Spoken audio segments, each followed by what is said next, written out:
As I mentioned, these both sessions will be recorded, and they'll go up on the project website after the meeting tonight and Thursday afternoon. And then that's the project website there, the address, the bit.ly/reimagine Ventura.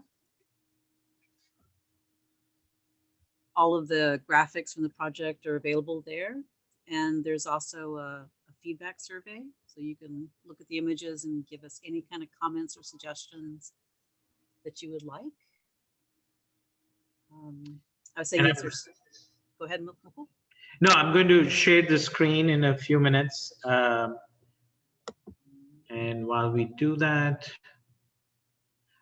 all the meeting materials are available on the website, which is bit.ly/reimagine Ventura. Just as a request, since this is a virtual meeting, we request that we want to hear everyone's voice and be respectful of each other's opinion. Like I briefly mentioned, our intent is to answer all the questions today, and if need be, Holly will help follow up with detailed responses. During the initial presentation segment, please feel free to use the chat feature to ask questions and provide comments. And then when we come back for the group discussion, if we have not answered the questions, we will revisit the comments and the questions too. And please do remember, this is just one community meeting forum in a longer process. We are going to have another community meeting in a couple of days at 3 p.m. on Thursday, July 22nd. And then more importantly, we do have a longer community survey that's going to be open till September 15th. And again, the website address is the same, bit.ly/reimagine Ventura. If you do go to the website, click on it, you'll see it has all the project information. It has frequently asked questions, the webinar, meeting information, all the design concepts that we are going to present and discuss today. And then more importantly, as you scroll down, there is an opportunity that clearly shows you how you can provide feedback through the survey. In addition, Holly's here. Holly Harper from the city is the project manager for the city, and you have her phone number too. And with that, I'll pause in case the council member has joined us before I jump into the agenda. He has, Mukul. So let's introduce Councilmember Bob Blumenfield. Thank you, Councilmember. Hello, hello. Can you hear me or see me? Yes, we can. Okay, great. Well, I just wanted to kick this off. Thank you for joining this virtual town hall, for putting this together for the Reimagine Ventura Boulevard project. I know we all want to jump into the substance, so I want to take just a brief moment here at the beginning to thank some people for getting us to this moment. As some of you know, the Reimagine Ventura Boulevard project wasn't actually my idea. It was the vision of community members who have been tireless advocates for this project. Especially, I want to call out Dennis DiBiase, Scott Silverstein. They originally brought me this idea, and I just said, hey, this is great. Let's see what we can do and work with the community to move things forward. And then I went out and tried to find funding, and we've been successful in doing that. And that's how we've been able to. It's been a long process, and it still is a long process, but that's how we've been able to move forward in the great way that we have. The whole idea is to create a sense of place here in the western strip of Ventura Boulevard. The project will move forward, as many of you know, in 2 phases. Phase 1 focuses on the physical changes to the street, things like adding the angled parking spaces to add more parking for local businesses, a new traffic signal at Ventura and Royer, a pedestrian signal at Ventura and Ponce, some restriping and other changes to the roadway itself that will reduce speeding and make this segment of Ventura Boulevard feel more like a neighborhood main street rather than a speedway. And that's always been the vision here. Is we have a lot going on in Woodland Hills and all the great stuff at Westfield, but we want our main street to have that main street feeling, to support those businesses and to support our community in a positive way. And we've secured the funding for phase one, thanks in large part also to the members of Ventura Cahuenga Specific Plan Board, who helped recommend $900,000 in funding, to which I was able to add about $600,000 of some discretionary funds that I control. That was able to get us to complete the funding so that we don't have to wait on funding. We have it in hand. The city's Bureau of Engineering is currently preparing the bid documents and should bid and award the contract by the end of this year. So that's phase one. Tonight's meeting is not about that. We've talked a lot about phase one over the last couple of years. Tonight's meeting is about phase two, which actually is a more fun phase. And it's making the phase one changes work, making the phase one changes that work permanent by converting paint and bollards to concrete, and by adding the fun stuff, landscaping and decorative elements. Phase two, in my mind, is what can really change the look and feel of this segment of Ventura Boulevard. The phase one is that hardscape, the stuff that you have to do, the expensive, the big stuff. But phase two is the personal stuff, is the stuff that's going to make, is what people probably are going to notice even more. The phase two project has been led by our Department of City Planning and their consultant, MIG. And I want to thank all these folks, Ken Bernstein, who's the principal city planner and the manager of Planning's Office of Historic Resources and Urban Design Studio. I want to thank Michelle Levy, the senior city planner and head of the Urban Design Studio. I want to thank Holly Harper, Reimagine Ventura's project manager for the Urban Design Studio, and Mukul Mulharta, the project manager, yes, thank you, for the consultants team at MIG. And he will lead and facilitate the presentation and discussion as has already begun.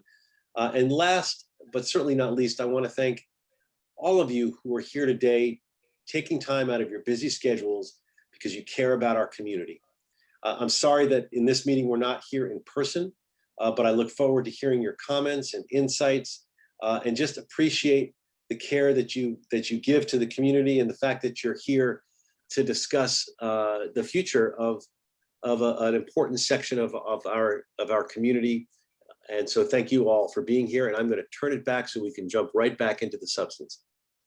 The floor is yours, Mukul.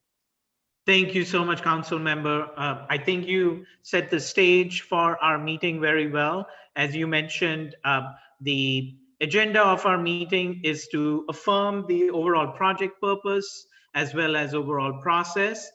We had a great community visioning session in the past few years. We want to affirm and build on that, and then focus our discussion on the community preferred design concepts, especially discuss, hey, what do we like about the sidewalk and landscape improvements, as well as which improvements have the highest priority as we go about building and realizing the main street that you talked about, Council Member, as well what we have clearly heard also from the community. Just to step back, our project area, as we mentioned, is from Royers to Sale Avenue. This, as we have heard from the community members again and again, has the potential of being the main street of the Woodland Hills neighborhood and the surrounding area. And the project goals that we have clearly heard from day one is to improve the overall comfort for all users of the street, people who walk, bike, roll, as well as use transit, as well as create an active, lively, and active walking environment.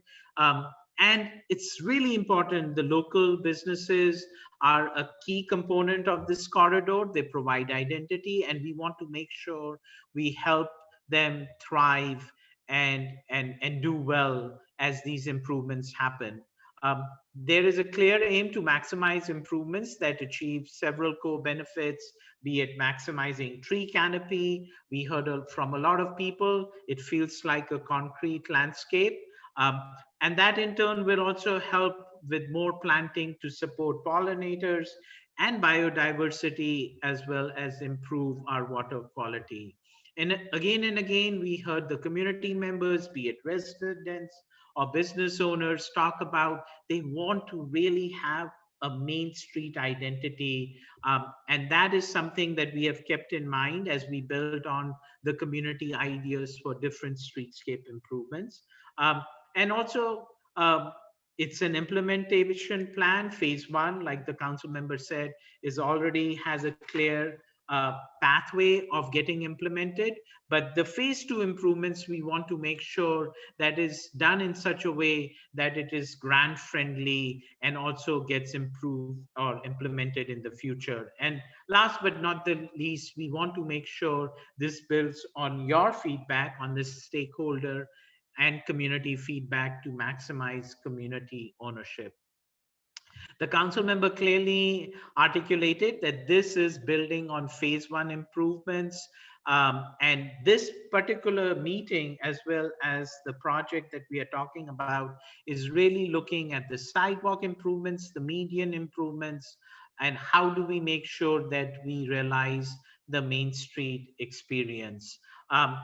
Essentially, as we all know, our project goes from Royer to Sale, and the improvements that are being envisioned as part of phase one improve the pedestrian connectivity, as well as improve the overall safety. It incorporates the diagonal parking, and at the same time, it provides much needed safe and accessible improvements to cross the street. Especially at Royers with the full traffic signal and pedestrian activated improvements at Ponds.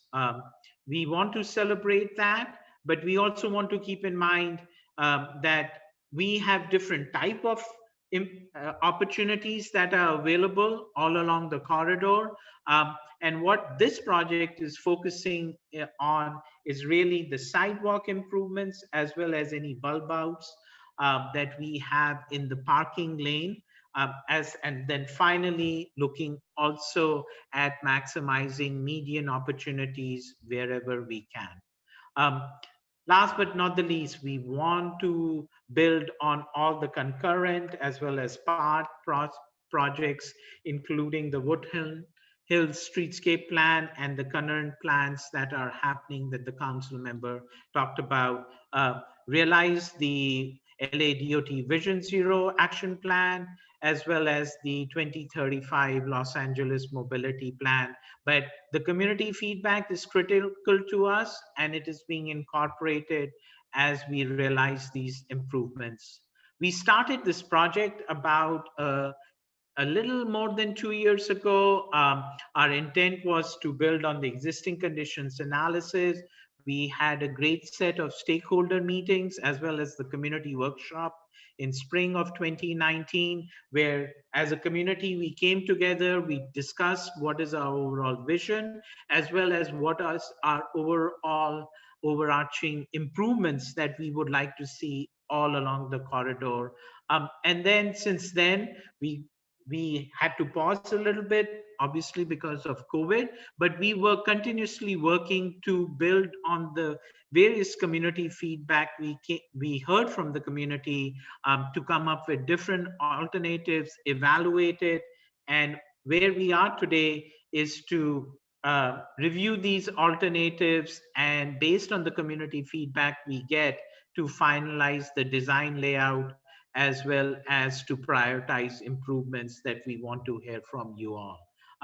This is just a snapshot showing the stakeholder meetings that we did. As some of you remember, we came up with the overall framework for our community vision, as well as specific improvements, design improvements that we would like to see along the corridor.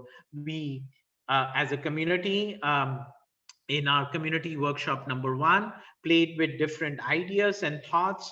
How do we work with when the sidewalks are wide, say about 20 feet wide, and then when the sidewalks are a little bit narrower at 7 to 10 feet, and we explored different ideas, some common improvements that we would like to see all along the corridor, and then some specific location-specific improvements that maximize different opportunities all along the corridor. To affirm, what we clearly heard from the community was they want to improve the overall comfort, active walking environments, and what does that actually mean? It means safety, comfort, walkability, bikeability, ensuring it helps our local businesses, creates the identity of Main Street, is sustainable, improves water quality, and at the same time provides much needed shade and biodiversity, and also is maintainable. With that in mind, we also clearly heard that there were about 9 or 10 key common improvements that the community would like to see all along the area. The first and most important is safe and visible crosswalks. It's really important for us to connect on both sides of Ventura Boulevard. Um, Lighting is a key part of safety. So having pedestrian lighting all along the corridor that complements the street lighting so that it helps the local businesses, but also encourages more people to walk and bike along the corridor too. Along these sidewalk improvements, we clearly heard from the community to have a complementary mix of other amenities, including trees, shade, but also small areas, trash cans, seating opportunities that then are complemented where we have bus stops to have an adequate shade and comfort while we are waiting for the buses. The sidewalks, where they are wide or narrow, we want to have a mix of amenities. Like I mentioned, they could be seating opportunities, but also opportunities for trash receptacles, as well as other paving materials. This in turn complements the phase one improvements that allows and provides a contiguous buffered bike lane that would be between the travel lane and the back and diagonal parking that is being envisioned and is going to be implemented as part of phase one improvements. When we look within our project, we do provide opportunities to have bike parking that would allow for as more bicyclists and other users use the street. And then maximizing opportunities, especially as we have learned during COVID times, the sidewalks could be used to allow for more opportunities for the local mom and pop stores and other businesses to be able to better use the sidewalk area. Um, and be it dining or outdoor detail, that becomes critical and important for us. Um, but also, in order to create the Main Street experience, the community members clearly expressed an opportunity to have signage as well as art all along the corridor that works for residents of all ages and income groups. That is then complemented with signage and storytelling opportunities that celebrates what is unique and distinct about this area. Stormwater planters at intersections provide the opportunity to improve our water quality and complement the shade planting as well as trees that is envisioned by the community all along the corridor. And last but not the least, what we very clearly heard from the community that all of these improvements should be kept in mind that they are clean and well maintained. So we made sure that within the design concepts, what you see is something that is possible to be regularly cleaned and well maintained. Um, so with that, I'd like us to jump into the preferred design concepts, go from Royer to Sale Avenue, and look at some of the common improvements that we are going to see. As you look at this map, what you see actually in blue are when we have sidewalks which are wider, say about 20 feet wide. And then what you see in red are sidewalks which are relatively narrower, about 10 feet or so. So let's look at where we get the maximum opportunity with the blue, which is namely sidewalks which are about 20 feet wide. Um, This is an existing prototypical experience we see. The sidewalk is essentially concrete. We have some opportunities or some existing trees. Some of them are not in good shape, but essentially, as you can see, we are facing onto a sea of asphalt as well as concrete. What is being envisioned based on what we heard from the community is going to be something which is going to be dramatically different. Um, what as we walk along the sidewalks, we will see a number of new amenities. Let's start with the sidewalks. They are going to be sidewalks which are going to be in better shape. They're going to be ADA compliant. They're going to allow for opportunities for outdoor retail, including outdoor dining. They're going to be small nodes for public seating, but all along this corridor, we are going to have shade trees and pedestrian lighting, two key things that we heard again and again from the community members. These are going to complement the phase one improvements, which is basically going to be buffered bike lanes and metered reverse angle parking. All along the corridor will be opportunities for art and neighborhood signage elements that would add to the character as well as their unique identity that is critical to create a Main Street experience.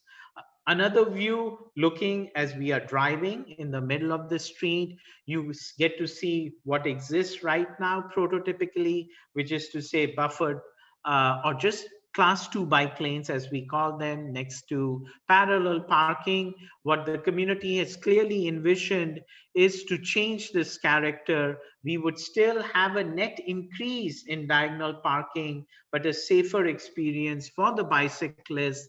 And on the left hand side, you see the continuation of tree lined sidewalks, but more importantly, where we can, we would have median with trees in the middle of the median along the corridor. And that's some of the key elements we see with shade trees that complement the reverse angle parking, but art and neighborhood signage elements that coexist with drought tolerant, low maintenance ground cover. Let's look at what I told you was the red color, which is the relatively narrower sidewalks that we have along some segments of the corridor. Here, the opportunities may be less than the 20-foot wide sidewalks, but what we clearly heard from the community is that we need to continue certain common elements. They include tree line, shade providing trees that along with planting and drought tolerant, low maintenance ground cover, which also then provide opportunities for art as well as neighborhood character elements that then coexist with a contiguous, comfortable pedestrian sidewalk with special paving at key nodes with opportunities for residents as well as people who are coming to shop and eat out here to pause at seating areas that are at key nodes along the corridor. And then this is the very final view, just to give us an experience. What does it mean as the phase one improvements happen all along the corridor at key nodes? What do those safer, high visibility crosswalk means? How do the bicyclists and the pedestrians then experience the intersection? We do have now shorter crosswalks that are complemented with the shade providing trees. Remember, these trees would also not just provide shade, but they are proven to help with calming the traffic. So it's not just the pedestrians, but also people who are biking and driving also enjoy the Main Street experience that the community has clearly articulated all along this discussion. As we go from one end, Royers to Ponds and Sale, let's just walk into block by block. This is really what we are calling segment ones from Royers to Gomers. You can see the wide travel lanes. What is envisioned in plan view that you begin to see is a continuous row of trees. Maintain all existing driveways and access. We are not taking any of it away, but at Royers, we get a new full traffic signal with crosswalks and bulb outs and shade providing trees. And as you can see, we also begin to see new sidewalks that are protected from the parking that is provided all along the corridor. Moving further to Fallbrook, towards Fallbrook, this is an existing condition that we have. And in plan view, we begin to see the continuation of the common streetscape elements that I've mentioned previously: tree-lined sidewalks, shade-providing sidewalks, new paved materials along the sidewalks, key nodes that provide amenities, including bike racks, trash cans, and some opportunities for seating, as well as high visibility crosswalks along all key areas, including at Fallbrook Avenue. The third segment goes towards Ponds.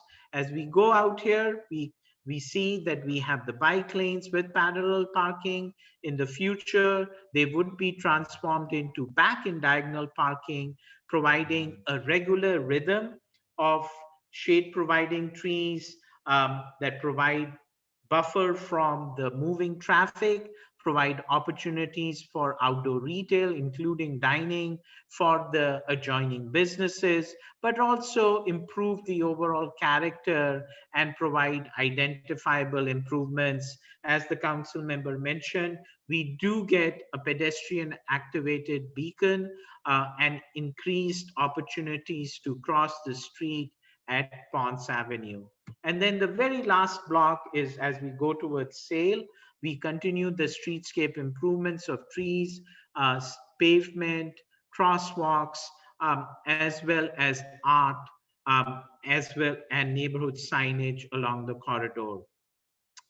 As we think of different trees and shade providing elements, we have come up with an initial palette of what could that be, and that includes trees that grow, that allow for signage into the adjoining businesses, but at the same time provide shade, not just for the pedestrians, but for the parked cars as well as the bicyclists too. And they include the Chinese flame tree, a Chinese pistache tree, London plane trees, mesquite, as well as the thornless honey locust trees.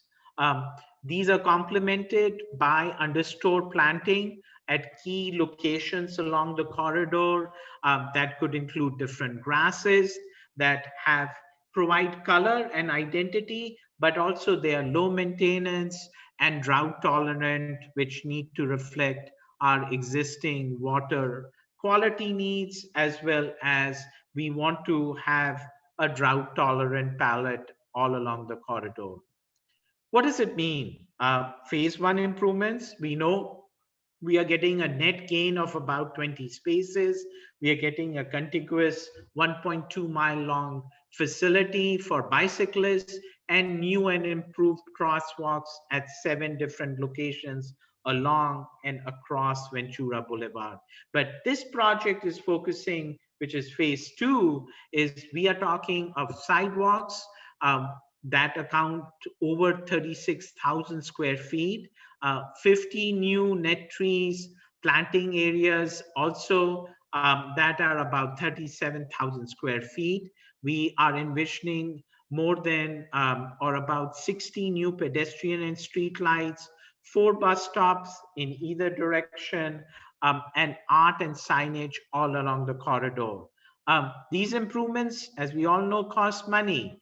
And we would love, as we jump into the discussion, we would love to hear from the community. What improvements are most important? Are these the sidewalks and the amenities and the trees? And these are just telling you what is the price tag for different sidewalk improvements, what the trees and the planting costs, what do the lighting costs, and then of course, what are the general construction costs. All in all, they cost about $3.4 million. We are taking into account a contingency and inflation. for the upcoming years, but we wanted to share with you what these improvements do indeed cost. And with that, um, we would like to jump into the group discussion. Holly is recording any questions or comments that you may have that we will weave back into our discussion. But as we discuss, we would like to discuss two key things and love to hear your feedback. One, what you like about the proposed improvements that we are seeing? How would you like them to become better or be refined? And then secondly, what are your high priority improvements? Which improvements resonated most with you as the city goes about looking for different grant opportunities to improve this area? Is it improve sidewalks or amenities like benches or trash cans, pedestrian and street lighting, landscape and planting, improve bus stops, art and signage? And is there any other improvement that we missed that we should take into account and include into these design concepts? And with that, please keep in mind as we discuss, it's not just today and Thursday when you have an opportunity to provide your feedback, but you also have the opportunity to provide your feedback as part of the survey. And with that, I'm going to actually, can you see the survey or rather a mural on my screen?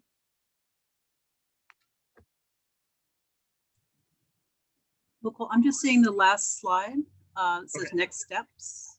So I'm going to share the right screen with you. And please feel free to provide your comments and we'll make sure we are going to incorporate all your comments, record your comments, but also keep in mind this is a discussion. So we would like to hear all your feedback as well as your comments. So with that, I will just blow up this screen a little bit more. So thoughts and questions, we would love to hear from you. Challenges and changes as we live through this pandemic. Can I request all the community members, if you're not speaking, if you can make sure to mute your audio, because we are hearing some background noise. Is among the most educated and wealthy school districts in the nation.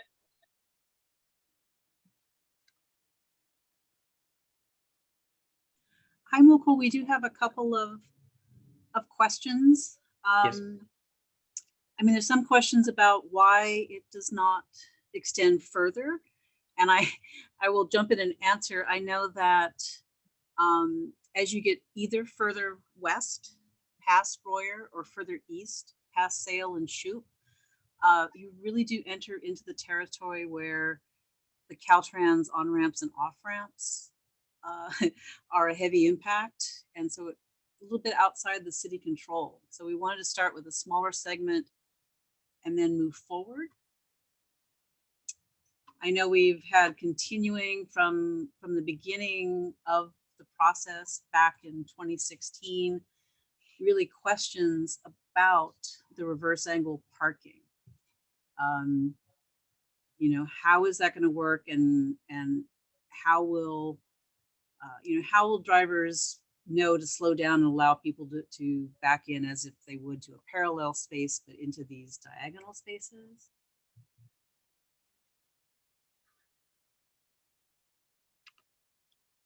So Holly, did you want to answer that question? Well, part of it is overall calming of the street. The speed limit here is 35 miles an hour posted, but as many of us know, if it's not completely blocked with traffic, people bailing off the 101 in congested times, people go as fast as possible. I mean, definitely people go 50 and 60 miles an hour. We heard, especially from the business community, that the number one concern was not only making it easier and safer to cross the street, but just reducing the speeds. I mean, nobody's going to have any idea what shops there if they're going by at 55 miles an hour.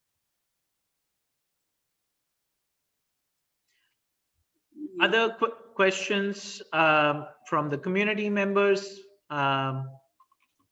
Please free to ask the questions, and then Holly is going to weave in other comments and thoughts that she has received while we were presenting.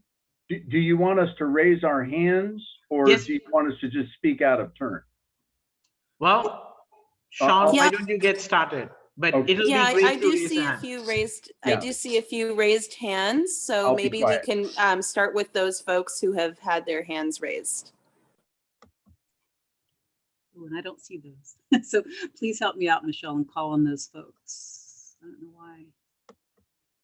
So, Sean, you might as well continue. Go for it, Diana.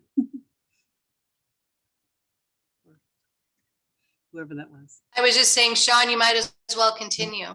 Okay, there are a couple of things that I want to point out. There are dozens, literally dozens of empty tree wells along Ventura Boulevard in that section of the boulevard for two reasons. The trees were either never watered or they were intentionally cut down because they blocked the signage of businesses. You have to have 100% sign in from the businesses if you're going to put a tree in front of their business. Otherwise, you might as well shut them down and give them PPP for life. The other issue that I want to raise is along in front of the MTA, or now Metro, bus stops. They've destroyed the curbs. They've destroyed the pan that runs along the curbs there. They need to get in and replace that and fix that, because that's what's destroying the boulevard. That section of Ventura Boulevard is in awful shape. I don't think that section of Boulevard of the sidewalks have been replaced in 60 years. I believe that that's true. There are trip hazards up and down that street that need to be addressed before any of the fancy Dan stuff goes in.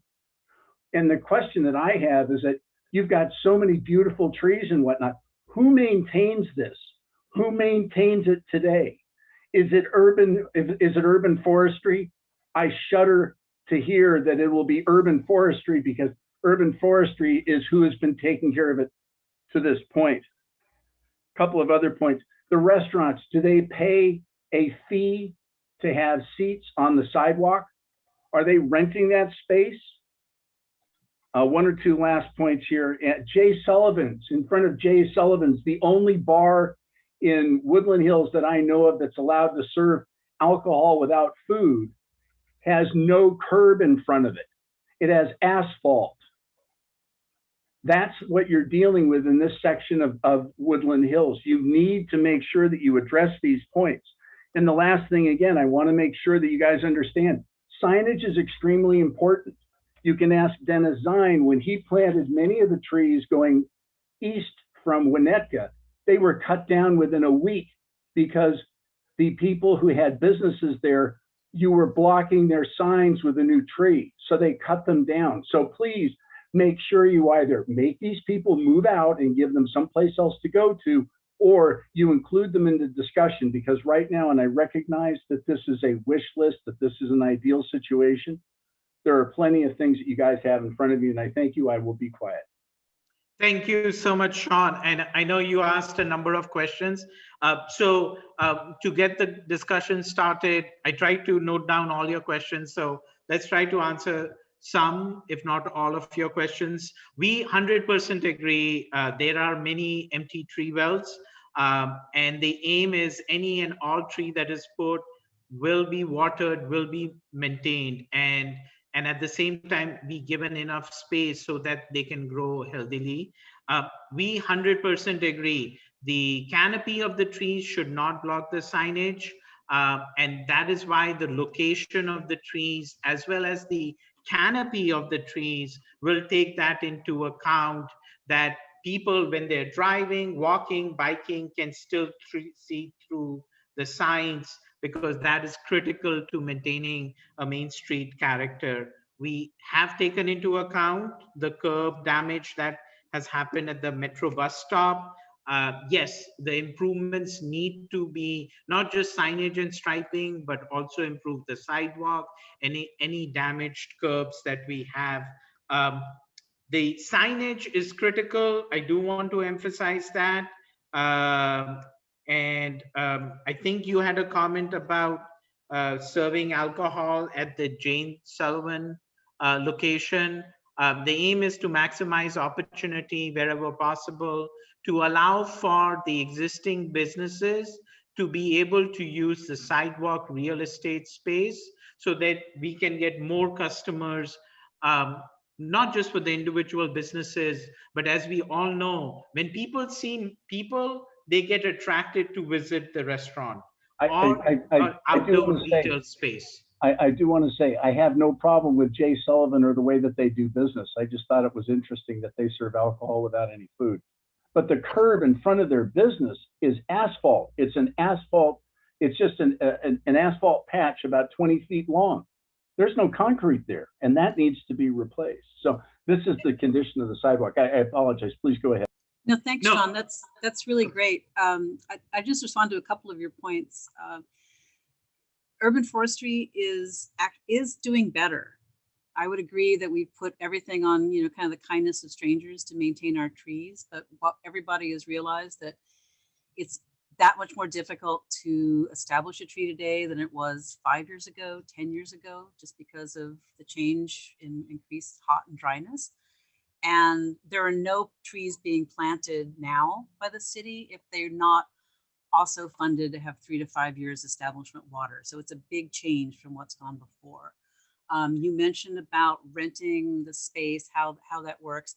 There is those sort of sidewalk dining in particular would only be done at not only the request of the business owners or cafes, but through a permit process where it's made sure that adequate clearance for people using walkers or with vision impairments or other conditions can still pass safely. And you meant curbs that are crushed. There's a lot of work, not just from the aesthetics or trip hazards in these sidewalks, but currently almost all of them don't meet. They have too much cross slope, and I think a lot of people know how high the curbs are in this area. And I want to quickly we've had a lot of people with hands up. I don't know who was first, but I'm going to go with Lauren Kaufman first. Why don't you just unmute yourself and ask your question? Yes, hello, this is Lauren Kaufman. I am the chair of the Plum Committee for the Woodland Hills Warner Center Neighborhood Council. And thank you for the presentation. I'm a great supporter of this entire concept. So applause from me. Here's some of the questions that I have. The Plum Committee recently took a look at the Woodland Hills Streetscape Plan, which I didn't even know it existed until we were reviewing a project along Ventura, and I was very fascinated by that plan. It's old, like from 1997. It is so prolific and so detailed in the vision for the Ventura Boulevard and also the side streets that come off Ventura. And so, I'm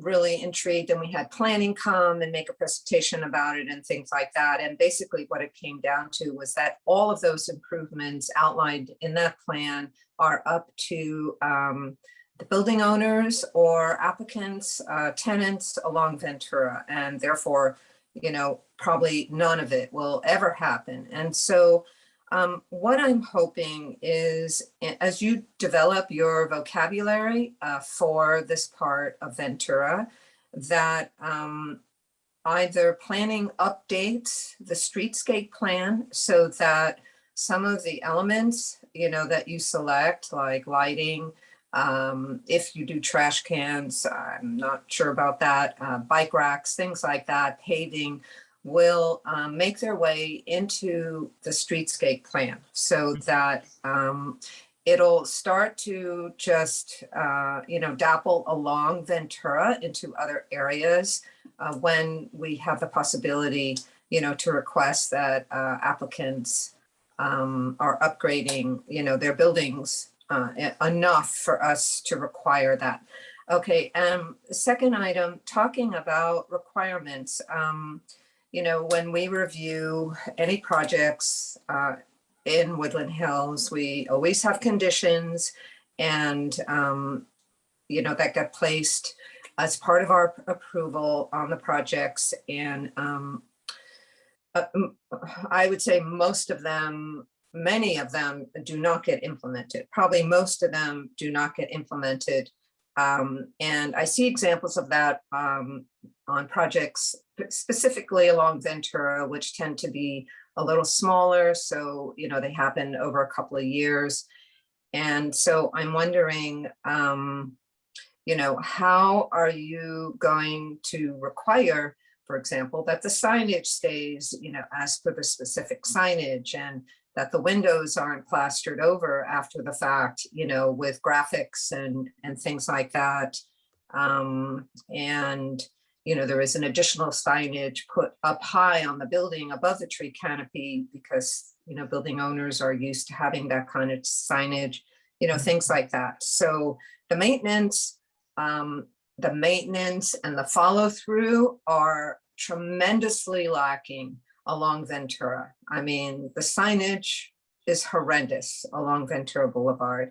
And, we can't police it because we have no authority. So who is going, to start doing that work so that the boulevard in this area and then adjacent areas can all be upgraded and look amazing. And I think Sean, was talking about the tree maintenance. That's another big issue. And then the tree canopy, my last question, I love the ideas. We need more trees. We need, the greening of Woodland Hills, which was in the original streetscape plan. It was amazing the quantity of trees and variety of trees that were specified, that are specified in that plan. Perhaps you mentioned it that there are some businesses that welcome the idea of slowing the traffic, which then would invite people to walk the streets and discover their businesses. That's a concept I think you will have to sell. That is sort of the neighborhood concept that we want, as compared to people driving at 50 miles per hour and seeing large signage that, lets them know what businesses are along Ventura Boulevard. That's what businesses are used to. So I think, that's what you will need to convince the businesses of. And I'm all for it, but they may need your convincing. So those are my questions and comments. Okay, and as we answer the questions, I do want to recognize both Andrew and Angela have their hand up. So we'll go to them next, but Holly, do you want to briefly talk about the maintenance? Sure. Thanks, Lauren, and thanks. This is very different from the Woodland Hills Streetscape Plan or some of the other streetscape plans that are developed by the city. And the main thing being that those improvements can only be implemented, funded project by project site at a time. And as you know, we really haven't had a lot of development pressure. I think the only new project we've had has been the enterprise car rental and some rehabbing of one or two of the hotels. This is not that, right? This is more like a funding application where we would realize these all at once. And that's a continuum. You mentioned about that planning projects always have conditions and you don't see them implemented. Please definitely reach out to one of us, because it's kind of like the ADA and the accessibility. The only checks and balances we have, a lot of that is for community members that see that, for example, we only find those things out when community members come forward and say, for example, there was supposed to be, say, 12 trees planted in this parking lot as part of the approved plan and they were not implemented. So you need to come to us. Our building and safety folks, they're really focused on fire and life safety, and they can't check every little thing. I know it sounds kind of like a lame answer. And there's definitely a signage plan. It's in place, probably needs to be updated in a way. no one should be going, no signage should be designed for 50 miles an hour because this is a 35-mile-an-hour zone. And quickly, I'm just going to, let's go to Andrew Rosen. I know you've had your hand up for quite some time, and then we'll go to Angela Dawson. And all wonderful people that have raised their hand, and a lot of people on this call that that are really supportive of this neighborhood. First, I want to thank you and Councilmember Blumenfield and his entire staff for all the work that you guys have done on this. It's I know it's a long time coming, and a lot of work went into it. As someone who actually lives on sale at Ventura, which would be the beginnings of this, my wife and I happened to go for a walk at about 2 p.m. this afternoon. Down all the way, coincidentally, to Royer to get a boba fix and some caffeine so that I can stay awake for this meeting today. So I can tell you that that walk today was quite painful, not having any shade, and you realize it when it's only 97, and ultimately having that shade would greatly improve that. And we do walk up and down the boulevard quite a bit. And that's one of the things that we actually love about this area, but it is a speed zone. Tim, I agree. It's awesome. It's actually a great business. And by the way, we did stop at another business on the way as we were walking through to the boba shop today. And I do think that what Lauren was saying is that it is a speed zone and people do go at excessive speeds. And I do think it will slow down quite a bit. And also, create that walkability path that will enhance business. And I agree that has to be a sell through. But I do firmly believe that is an outcome. And I do think that, it's going to obviously do some things to some commercial businesses here for redevelopment, whether it be the body shops or things like that I think are definitely prime for beautification in our area. The questions I have a few of them. What is the proposed timeline to get to phase 2 completion? Looks like it's going to be broken out into phase 1 and phase 2. So timelines for that. The construction kind of time frame is going to impact our neighborhood, and that's some concern. A lot of people on this call know that me, along with a whole bunch of neighbors in this community, were concerned about In-N-Out Burger and cut through traffic when that was proposed. And that's obviously going to be a cause here, but hopefully short-lived. And I do think that people will probably try and find some alternate mechanisms or stay on the freeway to avoid that stretch of Ventura Boulevard. But I think it's necessary. And I think that mile and a half has turned into such a bad accident zone that it is a necessary thing to do, not just for beautification, but for the safety of the community. The thing that, and I know it was addressed at the beginning in terms of why stopping at Sale as opposed to going all the way to Shoup or Shoup Place where that Leo and Lily is. But there is some restaurants and some things on there that on the north side of the street that south side of the street that would benefit from having that diagonal parking as well. And for those that are on this call that may not be aware, there was a death at Capistrano in Ventura from someone illegally crossing or legally crossing at that corner to try and get, I believe, to the pub or one of the places across the street. And that's because people drive pretty recklessly in this area. So I think it's going to help from that. One other thing that I want to just ask and make sure that we're cognizant of, we do have, a number of homeless people in this area that are a cause of concern for safety of this community. But there is, these bus stops that basically have, free form benches that allow people to sleep underneath the shelter and sleep very comfortably, or lay on those benches kind of in perpetuity. And so I just want to kind of say, as you're building some of these things, it's nice to have benches and it's nice to have things on there, but not to the point where people decide to use that as encampment time. And that goes along the stretch. So not just the bus stops, but all the other bench space and the seating space. It's all gorgeous. I just want to make sure that it's not used in the wrong vein to bring in additional element that we don't want in our walkable community. So I just want to say thank you for everything and appreciate your time. Great. Thank you, Andrew. I did want to update people. I know it's a very long timeline for city-funded improvements, getting all of the departments in line for the signals and the improvements of phase one. That part of the project of the diagonal parking, striping, and the signals at full signal at Royer and the pedestrian signal at Ponce is anticipated to go out for bidding by the end of this year, and all things going well, not quickly, because there's a lot of public announcement of bids, et cetera, for a contract to be awarded. We might see the phase one begin by this time next year, sometime in the summer or sometime in 2022. We were a little bit slowed down by COVID, but not really. We spent a lot of this time, as Mupul said, really coordinating with the departments that all of this would be feasible.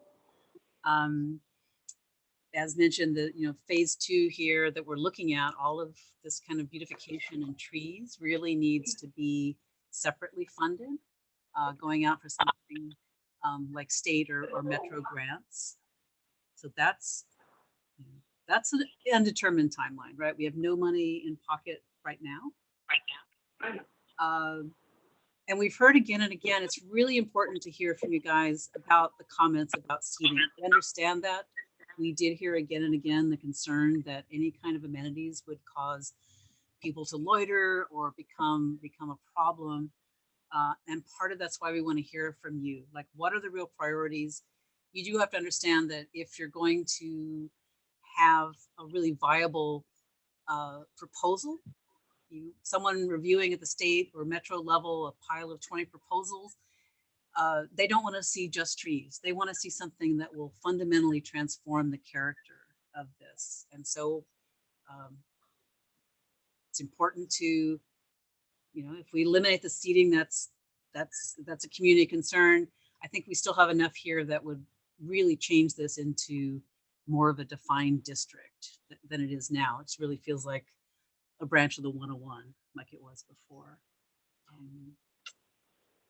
And before we go to Angela, just to address one of your multiple questions, Andrew, as you can see in the image, the aim is not to provide like long benches that encourage sleeping and other things that not necessarily help the businesses, but really to provide short pause points, potentially more single seating areas. And a lot of the outdoor seating that you're seeing with tables and chairs are really that of the local businesses, so that there are eyes on the street and there's ownership, that they are being regularly manned. But the aim would be the city provided seating would keep into account that there's short pause points for people who are elderly and want to pause or just wait while their turn comes at the restaurant to use that restaurant or an outdoor retail place. I know Angela has been waiting for a very long time, and Angela, please, we would love to hear from you. Hi, this is Angela Dawson. Yeah, I just had a couple of questions. One of them regards the mitigation of traffic. This area abuts neighborhoods with no sidewalks. People use the streets all the time to walk their children. Children play in the streets. They go, elderly go for the walks around there. And what's going to happen, regardless of how many lanes you lose, whether it's 1 or 3, there's going to be traffic moving on to Leonora, Ostronic, Mariano, because this is what happens every time there's an incident on Ventura Boulevard. They go to the street right next to it and they go zooming, it's a freeway. We get people going down the street 50 miles an hour. This is not a short-term situation during construction. This is going to happen afterwards when there are fewer lanes and people are trying to do this incredibly. I've never seen the reverse angle parking ever. And I'd like to know if there's any examples where we can go see it anywhere along Ventura Boulevard or anywhere else in the San Fernando Valley, because I've never seen reverse angle parking like this. And I think it's going to take some time for people to learn how to do this. So if you can address those questions, I'd really appreciate it. Thank you. Holly, do you want to address the potential cut-through traffic to Leonora and other local streets where children are playing on the street? Well, I think, you know, one thing and one reason we didn't continue this to shoot is that the traffic studies that were done as part of phase one indicated that we're really not reducing much in the way of lanes. The lanes are narrowing. You are going from 3 lanes to 2 in places to allow the back end diagonal parking. I think Angela, you know that most of those people that are exiting Ventura, you know, to go on Leonora, for example, they've already bailed off the freeway because it slowed down. And I think someone made a comment.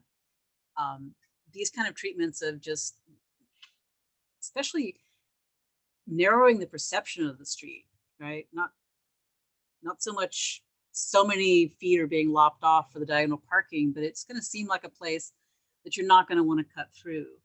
And I know that, you know, it may occasion we may need to do other improvements, but you know, the curb extensions will literally extend in both ways. They don't only shorten the crossing distance of Ventura, they do shorten the crossing distance on the side streets. So all of these things taken together with the new signals will, I think, discourage people using any of this street, whether it's this part of Ventura or Leonora, the other ones you mentioned, Angela, to be an alternative to the 101, because none of these streets should be an alternative to the 101. We don't have any examples on Ventura Boulevard for reverse in angle parking.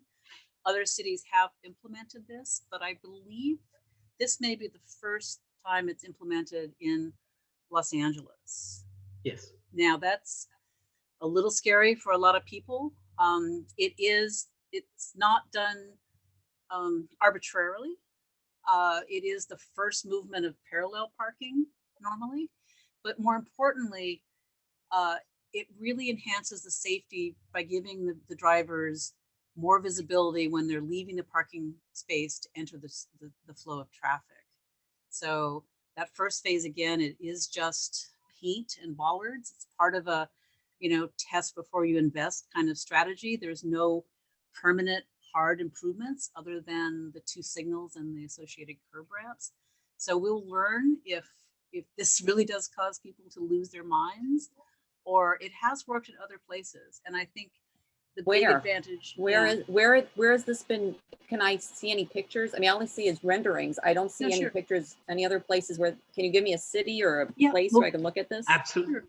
Go McCool, you had one image in your set. I know you have a lot more experience in this than I. Yes, so Holly is correct. I haven't seen any by reverse angle parking in Los Angeles. The only one I can see closest is in Bakersfield. I do know about maybe 5 or 6 years ago, there was a very similar discussion in San Francisco about putting in reverse angle parking. And now you do see in different neighborhoods, there are reverse angle parking with the bike lane. It's absolutely comparable situation that is being proposed on Ventura Boulevard. Cities such as Austin and Salt Lake City, I know they're not close to Los Angeles, but they have very successfully, and also Seattle have very successfully incorporated reverse angle parking. I would be the first to admit, Angela, that there is a little bit of a learning curve, but as city after city has seen is, yes, over a period of time, people do get very comfortable, and the improvement in safety for all users of the street is dramatic. And McCool, if I can just add a point to your last point. Hi, everyone. This is Michelle Levy with LA City Planning. Really, this is a safety improvement.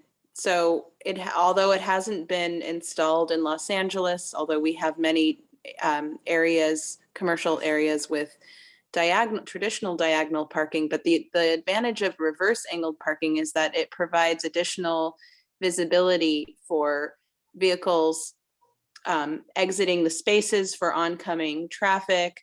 And so, you know, rather than reversing out of a space, you're actually coming out head first. And so that actually has been proven to reduce collisions. So although it hasn't been tested in Los Angeles, it is known to be a safer way to do diagonal parking. So we're really the guinea pigs here, I guess, right? I have a question. I'm sorry, but with the new technology in cars, what does that safety really provide? I mean, the way the reverse angle park.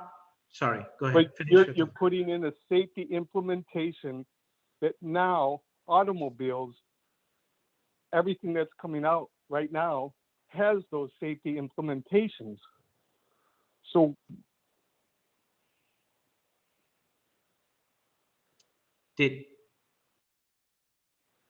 I don't know if you got cut off.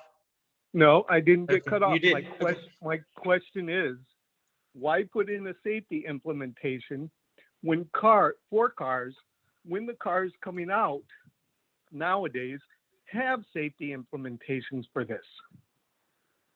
So there are multiple benefits. I do understand what you're saying, that some cars and a lot of cars do have that safety features where they can detect if there is an object behind as they are reversing back. But what the successful examples of reverse angle parking have learned is not just there is an improvement for overall safety, but like Michelle was also saying, there are other benefits of reverse angle parking.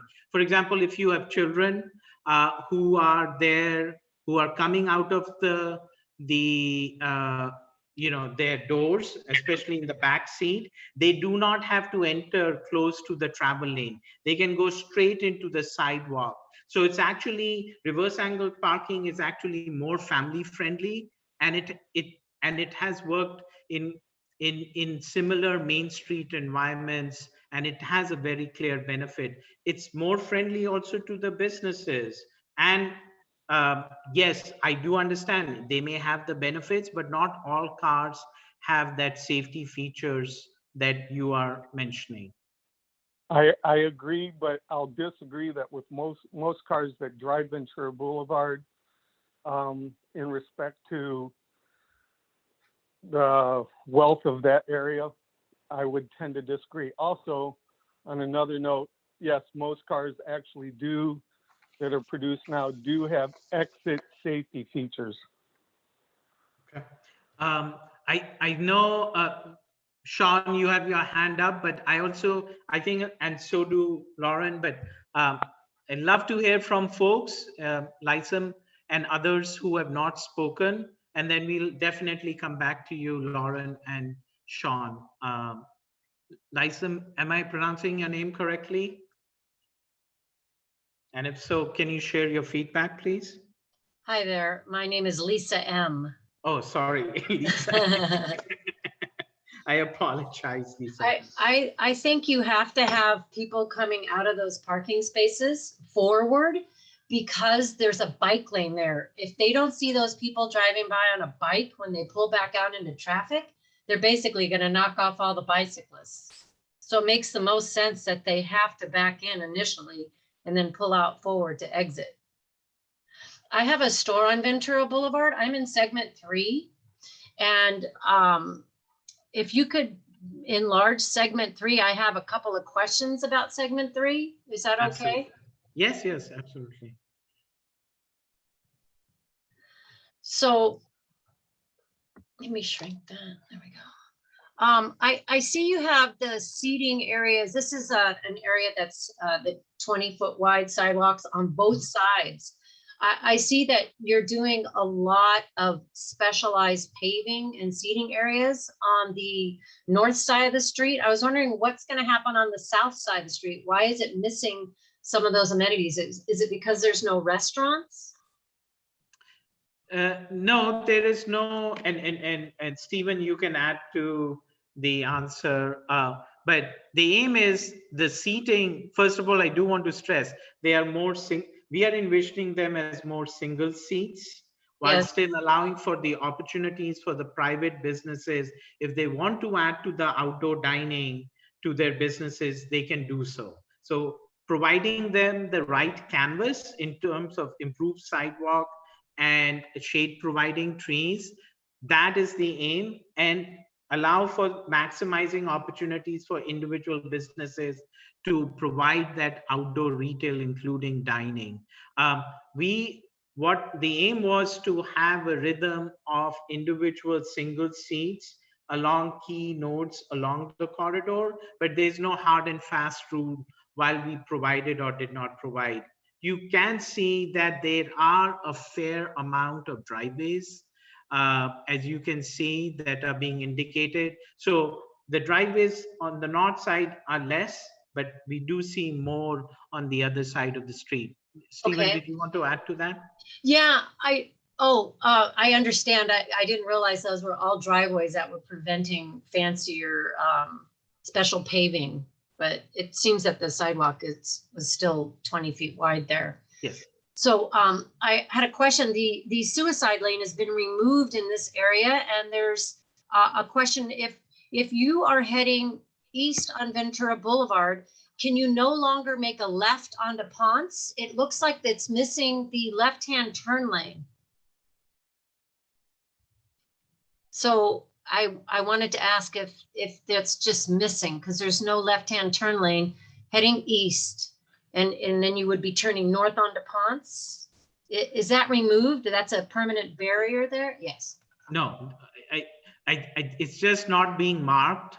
Okay. And Stephen, you can correct me, but there is a left turn that allows you to turn left on Ponce. As you can see, the travel lane is double the width than Okay. the lane just south of it. So we just forgot to put the marking in. But Stephen, correct me if I'm wrong. Yes, you're correct. There is still a dedicated left turn there onto Ponce. It's just that the JPEG must have gotten messed up when it was exported. That's a good catch, Lisa. And then this pedestrian activated Hock beacon, how would that work if somebody does want to make a left there? Because that's not going to be able to be activated by a driver wanting to make a left-hand turn there. They just have to wait, like normal with no light. Yes. Lisa, we've heard a lot about the need for a full signal at Ponce. Yeah, that was me. I've had a store there since 2007, and 2 people have died in front of my store trying to cross the street. Yeah, it will remain the same for vehicles. There's a whole sort of state mandated and LADOT followed procedure. It's very technical. It's called, you have to go out and measure the demand today for a signal, and it's called, warrants. It's a very technical term. The one at Royer did make that threshold. Right now, the one at Ponce did not. We're really hoping, all of the electrical infrastructure and the curb ramps were going to be installed for an eventual full signalization of Ponce, but it just didn't hit the threshold today. Hopefully with more traffic, both pedestrian and sort of shopping traffic in the future, it could reach that threshold. And then your question, I think the driveways issue is a big one on the south side of the street, and as you can see in this segment, it really starts to really limit the amount of street trees that can be put in. I think we were looking at at least on the south side there is some shade provided by the building, but that north side really bakes in the sun. That, together with the fact that there's just much more potential for street trees, we really didn't think in this study there was going to be any appetite for closing or narrowing any driveways, so we really left those untouched. That seemed to be. And that center area is no longer a suicide lane. It's just a barrier, and then I see the trees that are in there. So it's still a turn lane, Lisa. Oh, it is. Okay. Yeah, I think when you make these kind of plans, you sort of simplify some of the pavement markings, but yeah, there's still a turn lane. We really tried to squeeze in. Holly, this is Jeff. I actually think in this segment, there isn't a turn lane. It is just a median. Oh, you might be right. Yeah, just a striped, on this one block. it's one block. Yes, this is not a turn lane, it's a striped area. The turn lane happens right at the intersections. Yeah, I'm surprised there's not a bunch of retailers here at this meeting complaining that no one can make a left in their driveways anymore. But I guess they're just not here today. Okay. So before we request Lauren and Sean to provide their additional feedback, are there community members who have not spoken who would like to share their feedback? And I do want to stress the question that Holly asked, are there certain improvements that you would like to prioritize over others? We would love to hear that too. Thank you. I'll mute myself now.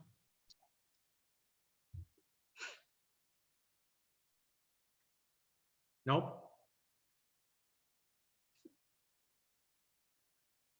Heather. Hi, my name's Heather Hanunion. I'm a resident of the area immediately south of the Ventura Freeway near Fallbrook. And I put a feedback in the chat, but I'm not certain if you guys have seen it. But I'm concerned that currently there isn't really enough surface street capacity for this area south of the Ventura Freeway near Fallbrook to leave the area to get either to Ventura Boulevard or to get to the Ventura Freeway. And when there's really bad traffic on the eastbound Ventura, lots of traffic funnels onto Avenue San Luis, and that becomes stop and go traffic, which then when it gets to Avenue San Luis where it intersects Fallbrook Avenue, it's a four-way stop and the traffic gets really badly backed up. And Avenue San Luis has for decades been really an alternate to Ventura Boulevard. And recently, a field that had been empty between Fallbrook and Shoup on Avenue San Luis appears to be set to have a bunch of condos or something put there, or houses. And they put some speed bumps on the eastbound, on the Avenue San Luis in that section. So it seems to me there'll be surface traffic that can't get out of that area, that will be backed up more frequently or in a worse manner. And since there's already inadequate street capacity for the volume of traffic, I'm concerned about how this project will impact that area. Okay. Your comments are well taken. Other thoughts or questions? Priority improvements? Mukul, hi, there's a question from Andrew in the chat asking if all of the crosswalks will have the flashing beacon. No, not to the best of my knowledge, and Holly, you can correct me. We are having the Hock signal, pedestrian activated at Ponds, but not a full new traffic signal at Royers. But to the best of my knowledge, and Holly, correct me if I'm wrong, if there's going to be additional pedestrian activated. Yeah, my apologies, Andrew. I did answer in the chat, but currently it's only the pedestrian activated signal at Ponce, and that will have the overhead flashing beacon for people to stop. Great. Lauren and I think, was it Sean? Your additional thoughts and comments. Okay, hi, this is Lauren. Just very briefly, regarding the back-end parking, at first I was like, whoa, that seems really crazy, but I actually think if people think about it, it's no more difficult than parallel parking. You have to stop, you have to signal, and then you are backing into a space. And I think if people think of it that way, it will seem more familiar to them. I think backing in on a diagonal was easier than, making, that gesture to parallel. They don't even teach parallel parking anymore to young drivers. So I know that with my kids, they're like, they don't even, they're always amazed when I can parallel park. So, and then I had one question about the driveways, the excessive driveways off of Ventura, whether any of those, I guess, some of the cafes have turned them into outdoor dining, which is great. And I'm wondering, are any of them accessible from an alleyway, that behind the businesses, that we could perhaps, if we get approval from owners where access then would be from an alley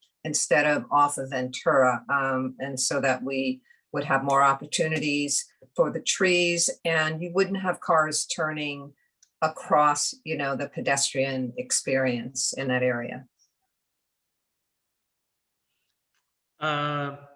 Stephen, do you know if there are any opportunities to use the alleyways and then have lesser driveways? Yeah, I think there is not an alley on the south side of Ventura Boulevard there. And so that's, I think the reason why there are more driveways on that side as opposed to the north side, which does have an alley for much of the length. And we did hear from folks that parking behind off an alley isn't on people's mental map somehow, like it might as well not exist. There are opportunities. Definitely some of these properties have 2 and 3 driveways, 2 and 3 and 4. The 7-Eleven has something like 3 driveways at a corner intersection. But that's, as we went through having the funding, we would do further analysis. We looked at seeing if some of those could be consolidated, but that would have to be on a basis of, one property owner at a time. Okay. Heather, did you have other additional feedback for us, or you didn't put the hand down? I think there'll be more diversion to the eastbound streets north of Ventura Boulevard due to this project. So probably people will tend to go to Burbank. So I think also I'm somewhat concerned that, years ago, they got rid of the only fire station that was south of Ventura Boulevard when they put a new one in over near the Kaiser Hospital near DeSoto.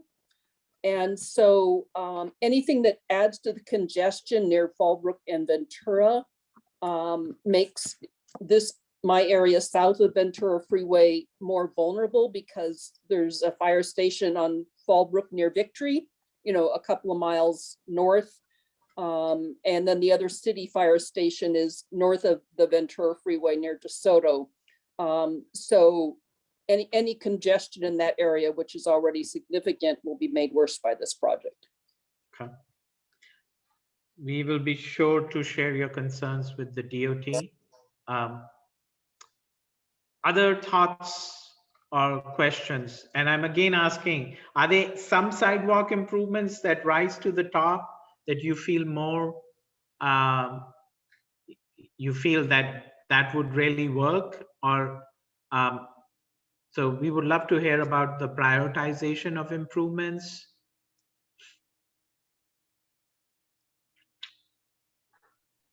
And I guess just to kind of drill down to some specifics, here you can see kind of a varied concrete pattern. And there are also intermittent sections with colored concrete. So is that something that folks like? Would you like to see something more simplified? You'll also notice these depictions of trees and the Woodland Hills identification signage, which we borrowed from a post that is near the freeway on-ramp, just kind of replicating what's already there. So is that, does that communicate sort of the type of feel that you'd like to see in this area? Or would you like to see something different?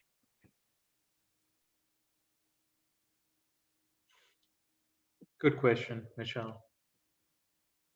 Well, I'll just go and speak from the community standpoint, from my perspective.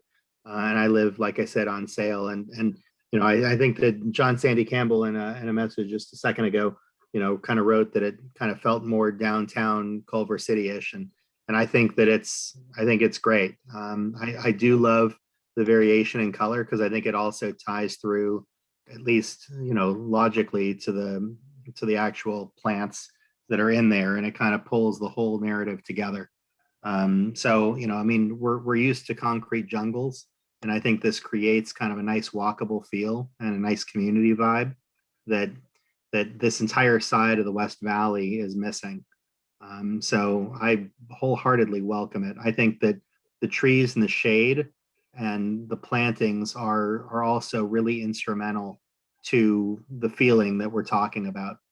You know, when we talk about the parking, you know, and talk about the elimination of a lane, you know, I am always worried about, and those that know about the in and out that was proposed, talking about the cars coming through the neighborhood on the north side of Ventura was a huge aspect of it.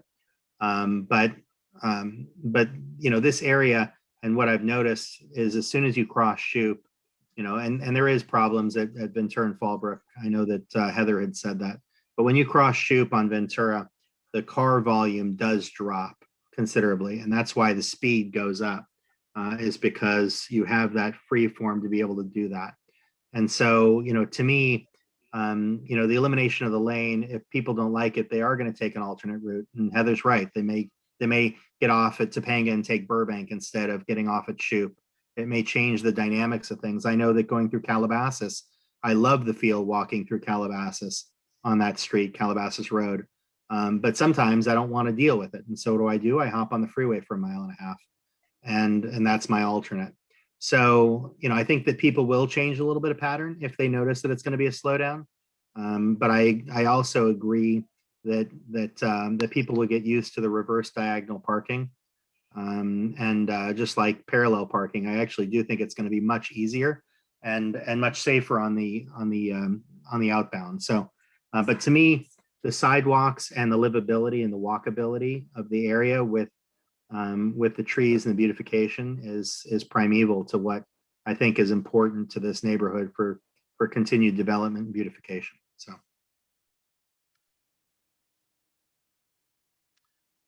So just reading some of the comments that folks have said, like you said, Andrew, John Sandy said that its project is very beautiful, especially the first rendering, but would like to see some minor changes, reminds him of downtown Culver City. Other comments were with regards to, Kevin said that, is there a cooler material that can be used on one side of the sidewalk so the pets don't burn their feet?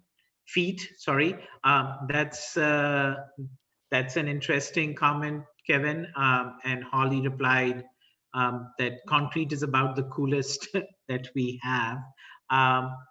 Other thoughts, there were some thoughts about keeping the existing sidewalk as is, but like Holly mentioned, these sidewalks have a very steep slope and a grade to them, and they're not what we call ADA compliant. And, you know, people who use the wheelchair, you know, will almost topple off.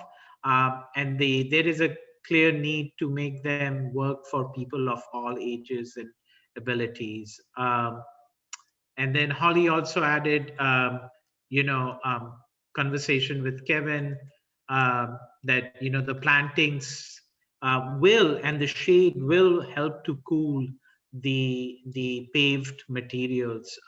We won't be experiencing what we do right now. Jackie, you have your hand up, and I don't think so we have had an opportunity to hear from you. Thank you. Yes, I've typed in some comments. I live on Leonora Drive between Woodlake and Royer. And I know I see every morning the cars queuing up to get onto the freeway on-ramp, the 101 on-ramp at Woodlake. I know what happens when people get frustrated queuing up in that line. They cut through Leonora Drive as it is. if you narrow this and create even more of a calming effect on this section, they will cut through Leonora Drive. They will try and get on at Woodlake and bypass. I need to know what mitigations are in place for the residents who live on Leonora Drive. Stopping at Woodlake is, you have the opportunity to do improvements and to coordinate with Caltrans on that freeway on-ramp, and to not do that at this point would not, you're lacking vision if you don't incorporate that into this project. I think the improvements that you're doing, the community feel and all that, all great, but look at the practical aspects of it, and you can't say that cars will not cut through. They do it now. There are no speed tables or speed humps. I haven't heard any of those mitigation efforts being brought up. I got a postcard in the mail. This was the first that I heard about, that we're already in a phase 2. I think it's an opportunity for you to do outreach to those neighbors that live on that street that will be impacted. That should be your priority, as well as enforcing the existing, that stretch between Woodlake and Royer, as we all know, has the RV drug encampments that you can spend as much money as you want on this beautiful project, but if you don't address that issue, it's just going to mar what you're doing. So those are my comments. Thank you. Thanks. Thank you so much, Jackie. Gavin, I think you just joined us, or you have a question or a thought? I did, and sorry I wasn't able to join earlier, and forgive me if this has been asked already, but I was looking at the diagrams for the proposal, and it appears that in one part of the eastbound section, there will only be one lane of traffic. Is that true? I think we maintain 2 lanes all the way through, but is there a specific section you had in mind? Actually, I'm looking at the diagrams, and it says Ventura Boulevard west of Fallbrook. If you're looking east, or if you're looking west, there is only one lane of traffic going east. If you look at the diagram, this is Ventura Boulevard Preferred B, west of Fallbrook Avenue, and it's a ground level diagram that shows a cross section of the lanes. Oh, Gavin, I think you may be looking at the phase 1 traffic study. The current proposal doesn't have 1 lane in any section. Oh, then I guess this is an outdated diagram, because that's yeah, good. that was the 2017 study, I believe, that was done. It was kind of, the traffic analysis was done, and that was one of the options, I think, when they were running the bike lane between the diagonal parking and the sidewalk, which feels safer, but has other scary safety implications. Yeah, if you're talking about option A, we've kind of moved on from picking up where option preferred alternative B in the 2017 study. And there's in no case are we going down to 1 lane. Okay, that's great, because obviously it raises the issue of one person parking stops all traffic on Ventura. No. Especially when, if you're going to back into the spaces, which I do think is a probably a good idea. But on the other hand, when people are going to drive right up to the butt of the stopped car, and when they try to, so what actually, it's still kind of an interesting problem. How do we address that issue? But before we get into that, I was curious as to why the bike lane isn't between the parked cars and curbs, because by having the diagonal parking, you don't have doors opening into the bike lane. It's a tough one. I'm only on the bicycle, so I understand sort of, it feels safer and more protected, but you have issues really, especially for people who, they might be, I don't want to say not as sharp, but they might have disabilities, or they might be older, or they might not be. Once you've parked, you tend to not pay very much attention. You're pointed toward the door. Mm-hmm. And it does sort of channelize the bike traffic. So it's very difficult to avoid. If someone just steps out off the sidewalk or out of a car. And the issue is just even like Mukul, it's a really good point where the great thing when you're backed in is your doors open and just sort of direct everybody straight to the sidewalk. Your kids or your grandmother is not going to get lost and wander onto Ventura. Sure. The current condition now west of Fallbrook is two traffic lanes each direction, and that remains unchanged. Okay. Well, great. Thanks for the info. Cool. Who else do we have? And Holly, I think let's maybe take one more question or comment, and then we should be wrapping up. We're about 10 minutes over. So again, there is another meeting later this week. So for anyone who wants to rejoin the conversation later this week, there will be another opportunity. But I think we have time for one more.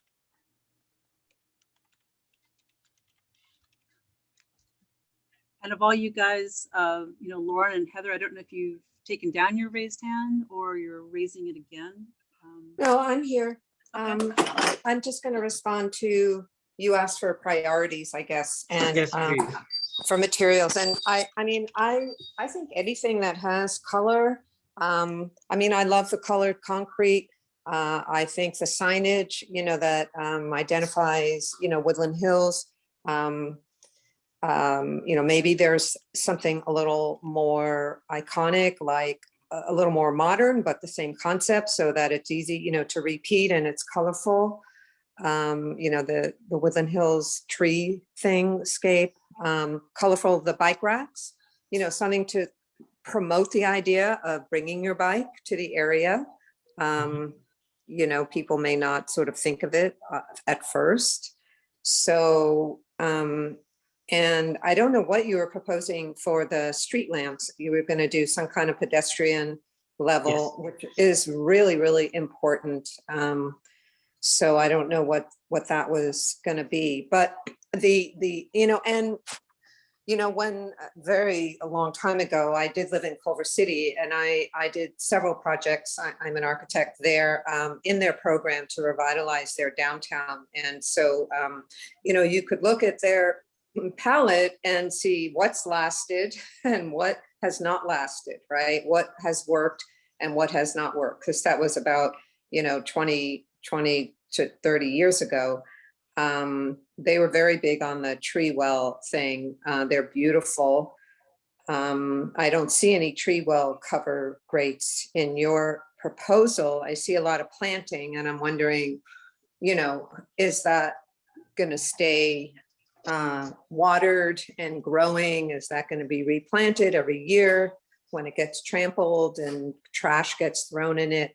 You know, would it be better to just have a beautiful tree grate that's more permanent? So I don't know, you know, permanence is really important, right?